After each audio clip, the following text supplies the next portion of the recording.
Il y a une semaine, Jean-Luc Mélenchon piquait une crise de colère sur le plateau de Francis Letellier dans Dimanche en politique sur France 3, refusant d'admettre que l'affiche de la France insoumise illustrant Cyril Hanouna était antisémite.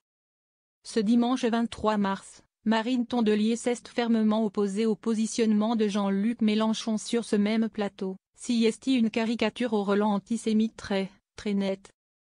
Toutefois, la conseillère régionale des Hauts-de-France estime que Cyril Hanouna est l'un des responsables de la libération de la parole raciste que connaît actuellement la France. Évidemment, s'y estime même son projet, Vincent Bolloré revendique de dire « j'achète des médias pour faire avancer ma propre bataille culturelle ».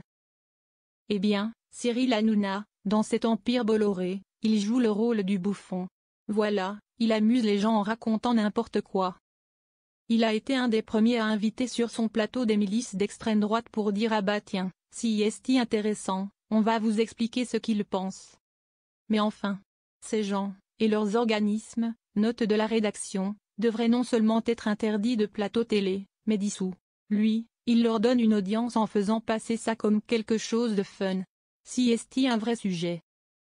Malgré cette réponse développée, le journaliste de France 3 a de nouveau posé la même question, en demandant à son invité de confirmer que Cyril Hanouna est l'un des responsables de la parole raciste. Mais évidemment, toutes celles et ceux qui collaborent avec cet empire Bolloré le sont, on le sait. Et on est vraiment dans une forme de somnambulisme collectif.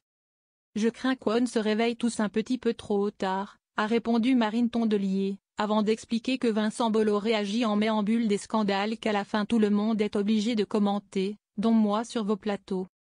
La secrétaire nationale des écologistes, Elvie, observe que les faits divers ne sont pas tous traités de la même manière dans les médias du groupe Bolloré que nous, Europe 1, le JDD. Quand certains font l'actualité pendant des mois, d'autres sont peu évoqués. Un syndicaliste en Corse, engagé contre la fraude aux subventions agricoles européennes, note de la rédaction, assassiné parce qu'il est lanceur d'alerte dans sa propre ferme.